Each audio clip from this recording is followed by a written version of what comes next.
Dear students, ఈరోజు మనం third BA విద్యార్థులకు 5th సెమిస్టర్లో paper 6 Indian and AP economics అనే పేపర్లో మాడ్యూల్ 2 ఇండియన్ ఇండస్ట్రీ అనే దాంట్లో పార్ట్ 1 గురించి పరిశీలన చేద్దాం.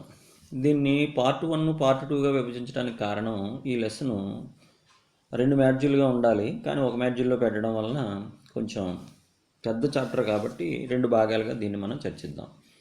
ఈరోజు క్లాస్లో మనం పార్ట్ 1లో ఇండియన్ ఇండస్ట్రీస్ గురించి, అంటే ఇండియన్ ఇండస్ట్రియల్ సెక్టార్ గురించి కొన్ని ముఖ్యమైన అంశాలను తెలుసుకుందాం.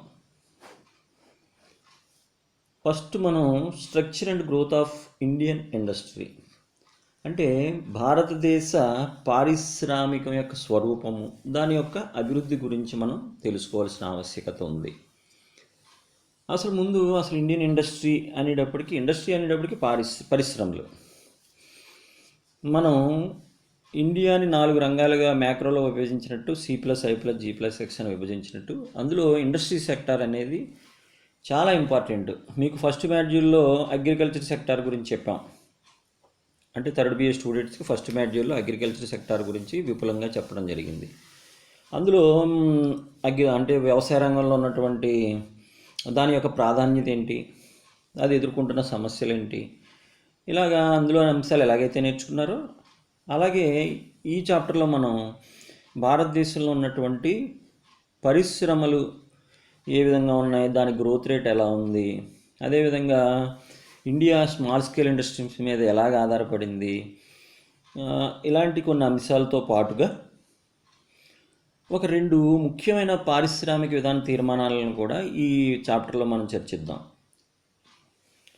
ఇప్పుడు ఫస్ట్ దాంట్లో మనం చూసినట్టయితే ఇండస్ట్రీస్ అనగానే మనం ఓన్లీ పరిశ్రమలు, అంటే మనం పటాల్లో చూసినట్టుగా ఏదో పొగ్గట్టాలతో పెద్ద పెద్ద ఇండస్ట్రీస్, భారీ పరిశ్రమలు ఇలాగ మనం, అంటే మనకు దగ్గరలో నాగార్జున ఫెర్టిలైజర్స్ అని, గోదావరి ఫెర్టిలైజర్స్ అని, BHEL ఇలాంటి ఇండస్ట్రీస్ అన్నీ కలిపితే ఇండస్ట్రీస్ అనుకుంటాం.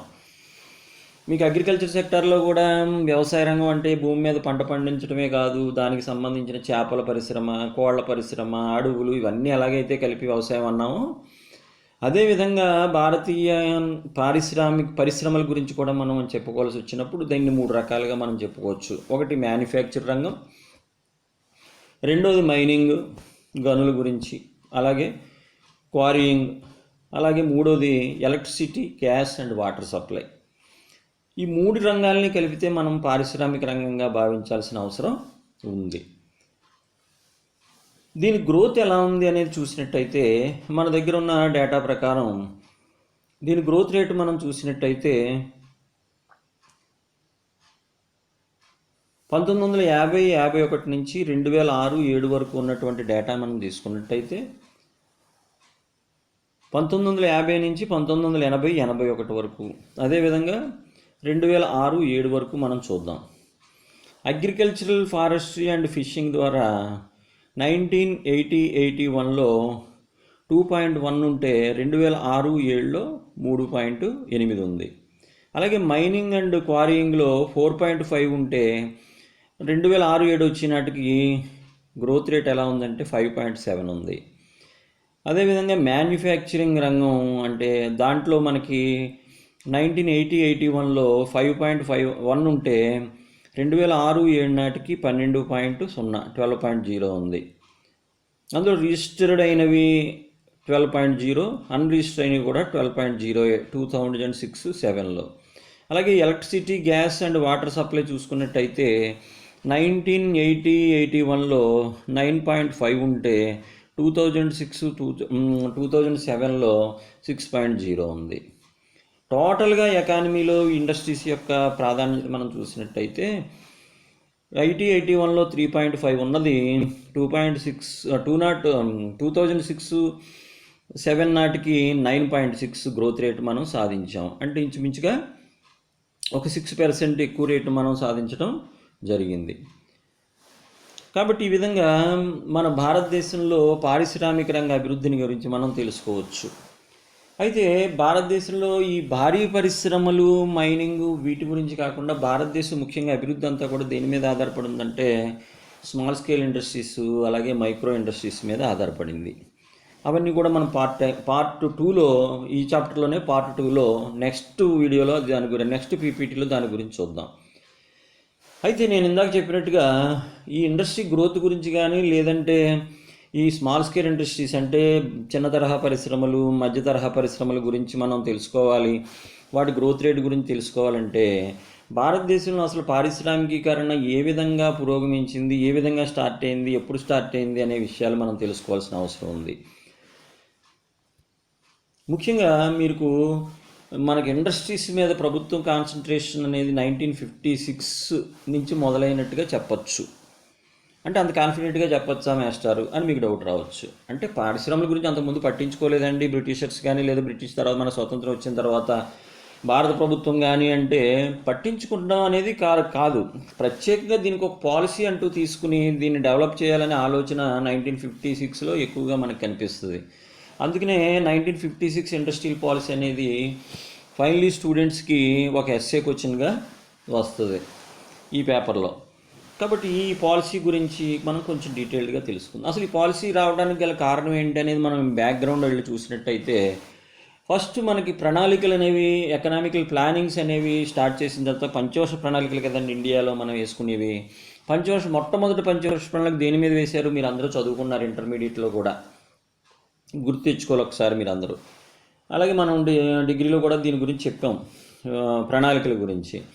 ఆ ప్రణాళికలో ఫస్ట్ ప్రణాళిక దేని గురించి వేశారు? వ్యవసాయ రంగం గురించి. అంటే ఫస్ట్ 5 years కూడా ఏ రంగాన్ని అభివృద్ధి చేయాలని అనుకున్నారంటే స్వతంత్రం వచ్చిన వెంటనే వేసుకున్నటువంటి ఫస్ట్ పంచవర్ష ప్రణాళికలో వ్యవసాయ రంగాన్ని ఏ విధంగా అభివృద్ధి చేయాలనే దాని గురించి. దాంతో అంత బడ్జెట్ దేని మీద వేశారు అంటే, డబ్బు అంతా దేని మీద ఖర్చు పెట్టారు, ఎక్స్పెండిచర్ అంతా దేని మీద చేశారంటే వ్యవసాయ రంగం. అంటే భూ సంస్కరణ ప్రవేశపెట్టడం. అంటే నేను ఫస్ట్ చాప్టర్లో మనం చెప్పుకున్నాం, ఈ కమతాలుని మనం డెవలప్ చేసుకోవడం, కౌలు సంస్కరణ తీసుకురావడం, గ్రీన్ రెవల్యూషన్ తీసుకురావడం, ఇవన్నిటి మీద డబ్బు అంతా ఖర్చు పెట్టి ఫస్ట్ పంచవర్ష ప్రణాళిక అంతా కేవలం దేని మీద కాన్సన్ట్రేషన్ చేశారంటే అగ్రికల్చర్ సెక్టార్ మీద కాన్సన్ట్రేషన్ చేశారు. దానివల్ల అగ్రికల్చర్ సెక్టార్లో పురోగమించింది కానీ ఇండస్ట్రీ సెక్టార్ పూర్తిగా నిర్వీర్యం అయిపోవడం జరిగింది. అంటే దాని మీద కాన్సన్ట్రేషన్ లేదు. బ్రిటిష్ వాళ్ళు ఏదైతే పెట్టి వెళ్ళిపోయారో అవి అలా రన్ అవుతూ వచ్చినాయి తప్ప స్మాల్ స్కేల్ ఇండస్ట్రీస్ మీద కానీ, కుటీర పరిశ్రమల మీద కానీ ప్రభుత్వం ఎక్కువగా దృష్టి సారించలేకపోయింది. అయితే ఎప్పుడైతే ఈ first planning agriculture sector develop అయ్యి ఇండస్ట్రీ సెక్టార్లో ఎటువంటి డెవలప్మెంట్ రాలేదో అది ఒక ఫెయిల్యూర్గా ప్రభుత్వం భావించి ఏం చేసిందంటే సెకండ్ ప్లాన్ మొత్తాన్ని మళ్ళీ తిరిగి అగ్రికల్చర్ మీద ఇంపార్టెన్స్ తగ్గించి ఇండస్ట్రియల్ సెక్టార్ మీద ఎక్కువగా కాన్సన్ట్రేషన్ చేయడం జరిగింది. చేసి అప్పుడు ఇండస్ట్రీస్ని మనం ఎలా డెవలప్ చేయాలి అన్నప్పుడు ఇండస్ట్రీస్ సెక్టార్లు మొత్తం 3 schedule A, schedule B, schedule C అని 3 విభాగాలుగా వీటిని షెడ్యూల్స్ కింద విభజించి వాటిలో ఏ ఇండస్ట్రీస్ ఉండాలి, అందులో ప్రభుత్వం చేతిలో ఎటువంటి ఇండస్ట్రీస్ ఉండాలి, అదేవిధంగా ప్రైవేటు వాళ్ళ చేతుల్లో ఏ ఇండస్ట్రీస్ ఉండాలి అనేది విభజన చేసుకుని ఆ విధంగా ఇండస్ట్రియల్ పాలసీని ఒకదాన్ని, పాలసీ మట్టిది అంటే విధానం, ఒక విధానాన్ని, అంటే విధానం ఇప్పుడు ఏదైనా సరే మనం కూడా ఏదైనా పని చేయాలనుకోండి ఒక విధానాన్ని రూపొందించుకోవాలి, ఒక ప్లానింగ్ అనేది వేసుకోవాలి. అంతేగాని కాసేపు దాని మీద కాసేపు దీని మీద మనం ఉన్నట్టయితే చివరికి వచ్చేటప్పటికి ఏమవుతుందో కూడా మనకు తెలియని పరిస్థితి ఏర్పడుద్ది. కాబట్టి ప్రభుత్వం కాంక్రీట్గా ఏదో ఇండస్ట్రీస్ కొంత డబ్బు కేటాయించామని కాకుండా ఏ పాలసీ ప్రకారం ఎలా చేయాలన్నప్పుడు చూసినప్పుడు ప్రభుత్వం ఎటువంటి ఇండస్ట్రీస్ ఉంచుకోవాలి, ప్రైవేట్ రంగానికి ఎటువంటి ఇండస్ట్రీస్ని వదిలేయాలి, ప్రైవేట్ రంగానికి ఇండస్ట్రీస్ని వదిలేసినప్పుడు వాటి మీద ప్రభుత్వం యొక్క అజమాయిషీ ఎంతవరకు ఉండాలి అనే దాని ప్రకారం ఏం చేసిందంటే schedule A, schedule B, schedule C అని 3 రకాల ఇండస్ట్రీస్గా దాన్ని విభజించింది. షెడ్యూల్ ఏలో arms and ammunition and allied items of defence equipment, అలాగే atomic energy, iron and steel, heavy casting, అలాగే heavy plants, heavy electrical plants, ఇలాంటి వాటన్నిటిని షెడ్యూల్ ఏలో ఉంచుకుంది. అంటే ఇందులో ఇంచుమించుగా ఎక్కువ శాతం గవర్నమెంట్ సెక్టార్లో ఉన్నాయి. అలాగే coal and lignite, mineral oils, mining, iron ore, ఇలాంటివన్నీ మైనింగ్ ఎక్కువగా ఇవన్నీ కూడా షెడ్యూల్ ఏలో ఉంచారు. అలాగే air transportation, railway transportation, ship building, telephones, ఇలాంటి cables, telephone cables, generation and distribution of electricity, ఇవన్నీ అంటే విద్యుత్ ఉత్పత్తిని ఎలా చేయాలి, దాన్ని ఎలా డిస్ట్రిబ్యూట్ చేయాలి, ఇవన్నీ కూడా షెడ్యూల్ ఏలో పెట్టుకుని మొత్తం ప్రభుత్వం చేతిలో వాటన్నిటిని ఉంచుకుని 1956లో ఒక ఇండస్ట్రియల్ పాలసీని ప్రభుత్వం రూపొందించుకోవడం జరిగింది. ఇవి ముఖ్య అంశాలుగా తీసుకుని మీరు ఎస్ఏని డెవలప్ చేసుకుని పరీక్షలో రాయాల్సిన అవసరం ఉంటుంది. ఇక నేను ఇప్పుడు చెప్పబోయే న్యూ ఇండస్ట్రియల్ పాలసీ 1991 అనేది చాలా ఇంపార్టెంట్. నేను ఎగ్జామినేషన్ పాయింట్ ఆఫ్ వ్యూలో చెప్పట్లేదు.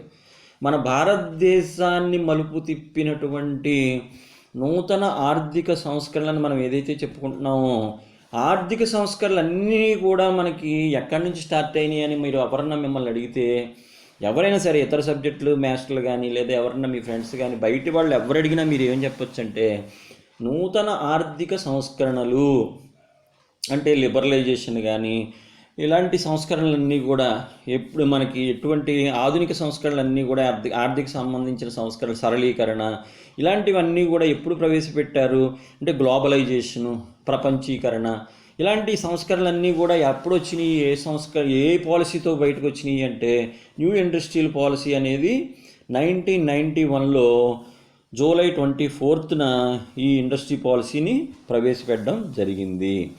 1980లో అనౌన్స్ చేసిన పాలసీ ఎప్పుడు డెవలప్ చేసి మొదలుపెట్టారంటే 1991. అంటే ఆ తర్వాత నుంచి భారతదేశం యొక్క ముఖ చిత్రమే మారిపోయిందని మనం చెప్పుకోవచ్చు.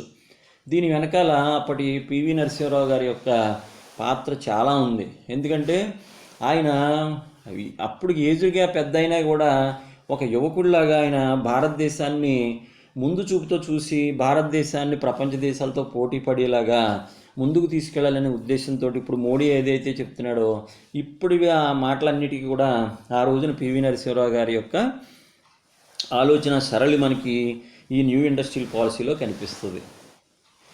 ఇందులో ముఖ్యంగా అంటే ఏమిటి ఇక్కడ జరిగింది, గ్లోబలైజేషన్ అన్నాం అంటే ప్రపంచీకరణ అంటే వ్యాపారం లేదా ఇండస్ట్రీ అనేది ఒక గ్లోబ్ అంతా కూడా ఒకటే. ఇంకా భారతదేశం, America, Switzerland, New Zealand, Canada, Denmark, ఇలాగ పాకిస్తాను, బంగ్లాదేశ్, ఇలా దేశాలు మనం విడివిడిగా చెప్పుకున్నప్పటికీ వ్యాపారాలు చేసుకోవడానికి కానీ ఉత్పత్తులను మనం ఒక దేశాన్ని నుంచి ఒక దేశానికి ఎక్స్పోర్ట్ చేసుకోవడానికి లేదా ఇంపోర్ట్ చేసుకోవడానికి ఎల్లలనేవి చెరిపేసిన ఇండస్ట్రియల్ పాలసీ ఏది అంటే 1991. అంటే ఆర్థిక సంస్కరణలన్నిటికీ మూలం ఏంటి అంటే 1991. ఈ ఇండస్ట్రియల్ పాలసీ ఒక రకంగా చెప్పాలంటే ఇండియన్ రెవల్యూషన్ అని చెప్పచ్చు. ఇది ఇండస్ట్రియల్ రెవల్యూషన్ ఒక రకంగా చెప్పాలంటే భారతదేశంలో. ఎందుకు ఇలా అంటున్నానంటే మీకు దానికి సంబంధించిన స్లైడ్స్ ఒక్కొక్కటి చూడండి. ముఖ్యంగా చూసినట్టయితే ఇందులో అబాలిష్మెంట్ ఆఫ్ ఇండస్ట్రియల్ లైసెన్సింగ్, ఇది ఒక పెద్ద గొప్ప చేంజ్. దీన్ని డీలైసెన్సింగ్ అంటన్నమాట. దీని ద్వారా ఏం చేశారు, లైసెన్సింగ్ విధానాన్ని అబాలిష్మెంట్ అని అనొచ్చు కానీ ఇంకా అంటే బాగా లిబరలైజేషన్ చేశారని చెప్పచ్చు. ముఖ్యంగా 18 ఇండస్ట్రీస్ అంటే అందులో ఉదాహరణ కోలు, పెట్రోలియం, షుగరు, ఇలాగ animal fats, leather, food based products, ఇలాంటి కొన్ని 18 తప్ప మిగతా అన్ని ఇండస్ట్రీస్కి లైసెన్సులు తీసేయడం జరిగింది. అలాగే టైం బాండ్లో కొన్ని ఇండస్ట్రీస్కి తీసేయడం జరిగింది. ఇలాగా డీలైసెన్సింగ్ అంటే అబాలిష్మెంట్ ఆఫ్ ఇండస్ట్రియల్స్ లైసెన్సింగ్ అనేది ఒక గొప్ప సంస్కరణలా చెప్పచ్చు. Next industrial location policy was liberalised. అంటే ఇదివరకు ఏం చేసేవారంటే 1991 ముందు వరకు ఇండస్ట్రీ పెట్టాలంటే పలానా ఏరియాలోనే పెట్టాలి, పలానా అభివృద్ధి చెందిన ప్రాంతాల్లోనే పెట్టాలి, ఇలా రకరకాల రిస్ట్రిక్షన్స్ ఉండేవి. అలాంటివన్నీ కూడా తీసేశారు. ఎక్కడైనా ఎలాంటి ప్లేస్లో అయినా అంటే జనావాసం తప్ప ఎలాంటి అభివృద్ధి చెందుతున్న ప్రాంతాలంటే ఇప్పుడు రంపచోడవరం లేకపోతే ఇలాంటి గిరిజన ప్రాంతాలు కానీ అర్బన్ ప్రాంతాలు కానీ లేదంటే రూరల్ ప్రాంతాలు ఎక్కడైనా కూడా ఇండస్ట్రీస్కి ఆస్కారం ఉన్న చోట ఇండస్ట్రీస్ పెట్టుకోవచ్చు అని మనకి పర్మిషన్లు ఇవ్వడం జరుగుతుంది. తర్వాత abolishment of phased manufacturing programme అంటే కొన్ని మ్యానుఫ్యాక్చరింగ్ ఒకళ్ళే చేయాలని కాకుండా అందరికీ అవకాశం కలిగించేలాగా ఆ మ్యానుఫ్యాక్చరింగ్ ప్రోగ్రామ్ ఫేజ్లు కూడా అబాలిష్ చేయడం జరిగింది. Removal of mandatory convertibility clause, ఇలాగా దాన్ని కూడా కన్వర్టబిలిటీ క్లాజ్ని కూడా రిమూవ్ చేయడం జరిగింది. Next opening up to foreign firms, అది FDIs allow up to 51%, అంటే ఫారెన్ డైరెక్ట్ ఇన్వెస్ట్మెంట్. FDI అంటే ఏంటండి? ఫారెన్, జాగ్రత్తగా వినాలి, FDI అంటే ఫారెన్ డైరెక్ట్ ఇన్వెస్ట్మెంట్, అంటే ప్రత్యక్ష విదేశీ పెట్టుబడులు. ఇది అంతకుముందు అసలు ఉండేది కాదు ఒక రకంగా చెప్పాలంటే 1991 ముందు. కానీ 51% వరకు మనం విదేశీ పెట్టుబడులను తీసుకురావచ్చు అనేది దీని ద్వారా మనం చేసుకోవటం జరిగిందన్నమాట. The government with effect from 2010 has abolished the FVA root of FDI order of improve is of doing business. అంటే ఈ పాలసీ 1991 పాలసీ తర్వాత 2010 వచ్చేటప్పటికి పూర్తిగా మనం విదేశీ మనం ఎంత నుంచైనా పెట్టుబడులు తీసుకొచ్చి పూర్తిగా పెట్టుకోవచ్చు. మొత్తం 1991లో 51% ఉన్నది 2010 వచ్చేటప్పటికి టోటల్గా ఎంతైనా సరే మనం విదేశీ మార్గద్రవ్యాన్ని తీసుకొచ్చి FDI అంటే ఫారెన్ డైరెక్ట్ ఇన్వెస్ట్మెంట్గా పెట్టుకోవచ్చు. Next public sector. దీంట్లో మనం చూసుకున్నట్టయితే 17 నుండి ప్రభుత్వ సెక్టార్లని 8కి కుదించడం జరిగింది. అలాగే government also decided to give away is share holdings in the public sector enterprises. ఇది కూడా అంటే 1991 పారిశ్రామిక తీర్మానం వలన పబ్లిక్ సెక్టార్కి షేర్స్ అవి కూడా ఇష్యూ చేయడానికి ఈజీ అయ్యింది. ప్రజలు అంటే డబ్బు ఉన్న వాళ్ళందరూ కూడా, లేదా ఉద్యోగస్తుల్లో డబ్బు సేవ్ చేసుకుందాం వాళ్ళందరూ కూడా షేర్ మార్కెట్స్లోకి ప్రవేశించడానికి, నిష్క్రమించడానికి కూడా పూర్తి స్థాయిలో స్వేచ్ఛ అనేది దీని ద్వారా మనకి వచ్చింది. ఇక నెక్స్ట్ చూసినట్టయితే ఈ విధంగా మనకి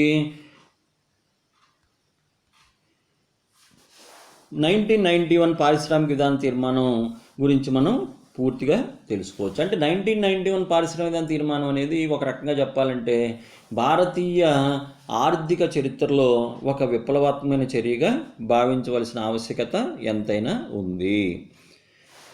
ఓకే మై డియర్ ఫ్రెండ్స్, ముఖ్యంగా ఫైనల్ ఇయర్ స్టూడెంట్స్ సెమిస్టర్కి ప్రిపేర్ అవ్వాలి కాబట్టి ఈ సెకండ్ మాడ్యూల్లో నేను ఇప్పుడు చెప్పినటువంటి ఈ 3 కాన్సెప్ట్లు చెప్పాను మీకు. అసలు what is industries in India గురించి చెప్పాను, అందులో గ్రోత్ గురించి చెప్పాను కొంతవరకు. నెక్స్ట్ దాంట్లో ఇంకా నేర్చుకుందరు. కానీ అయితే మేజర్ ఇంపార్టెంట్ 2 క్వశ్చన్స్ ఏంటంటే 1956 పారిశ్రామిక విధాన తీర్మానం, రెండోది 1991 పారిశ్రామిక విధాన తీర్మానం. ఈ రెండింటి గురించి మీరు చాలా జాగ్రత్తగా నేర్చుకోవాల్సిన ఆవశ్యకత ఉంది. ఓకే, కరోనా టైం, అందరూ జాగ్రత్తగా ఇంటి పట్టుండి బాగా పరీక్షలకు ప్రిపేర్ అవ్వండి, బాగా రాయండి. ఏమన్నా డౌట్స్ ఉంటే మళ్ళీ నాతోటి వాట్సాప్లో కానీ యూట్యూబ్లో కానీ సంప్రదించండి. మీ డౌట్స్ క్లియర్ చేయడానికి ప్రయత్నం చేస్తాం. Thank you. మీ భానుమూర్తి.